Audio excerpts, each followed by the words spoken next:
अल्लाह के नबी इरशाद फरमाते हैं ला तज़ूलु क़दमा अब्दिन यौमल क़ियामति हत्ता युसअल अन उम्रिही फ़ीमा अफ़ना, कि किसी बंदे के कदम क़यामत के दिन उस वक्त तक कब्र से नहीं हट सकते हैं जब तक कि उससे 4 चीजों के मुतालिक न पूछ लिया जाए। सबसे पहले उसकी उम्र के बारे में पूछा जाएगा कि ये बताओ कि तुमने उम्र किस तरह गुजारी, कहां इस उम्र को खपा दिया है। कहीं ऐसा तो नहीं कि तुम्हारी ये उम्र अल्लाह और रसूल से गफलत में गुजरी हो और तुमने सिर्फ और सिर्फ अपनी ख्वाहिशात को पूरा करने के लिए दुनिया में मगन होकर ये जिंदगी को गुजार दिया है।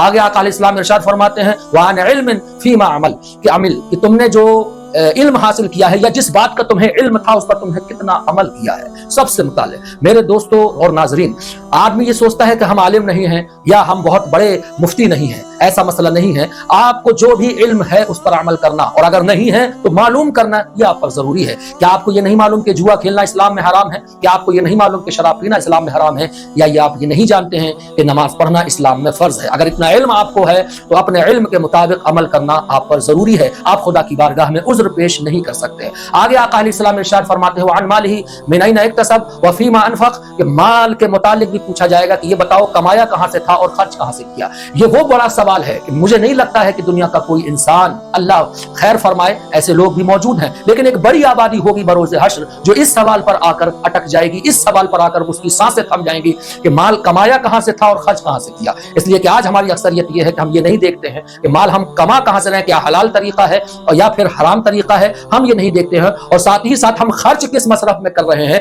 क्या खुदा रसूल ने हमें उस मसरफ का हुक्म दिया है? ऐसा तो नहीं कि हम अपनी हलाल कमा तो रहे हैं लेकिन पता ये चल रहा है कि हम रोजाना अपना जो पैसा है वो हराम कामों में लगा रहे हैं। याद रखिए ये वो सवाल है जो सवाल आपसे बरोज़ हश्र होने जा रहा है। आका अलैहिस्सलाम इरशाद फरमाते हैं वअन जिस्मिही फीमा बला, और उसके जिस्म के बारे में पूछा जाएगा कि ये तुम्हारी जिस्मानी ताकत और कुव्वत कहां तुमने खपाई है। कहीं ऐसा तो नहीं था कि जवानी के जोश में तुमने अपनी गंदी ख्वाहिशात की तकमील के लिए जिस्म की ताकत को खर्च कर दिया है और इस्लाम या इस्लाम की तालीमात से तुम्हारा कोई वास्ता नहीं रहा है। नाज़रीन इकराम, ये 4 सवाल वो होंगे जो क़यामत के दिन उस वक्त आपसे किए जाएंगे जबकि आप अपनी कब्र से उठेंगे, और जब तक इन सवालों के जवाब मुकम्मल नहीं होंगे उस वक्त तक मैदान हश्र में आप नहीं पहुंच पाएंगे। अब आपको खुद इस बात का अंदाजा लगाना है, ये अल्लाह रब्बुल इज्जत की बारगाह है कि जहां से सवालात पहले से ही बता दिए जाते हैं। यहाँ तो पर्चा लीक होता है तो हंगामा होता है, लेकिन वो बारगाह ऐसी है कि पहले से आपको सारी चीजों की इत्तला दे दी गई है कि आपसे ये सवालात होंगे।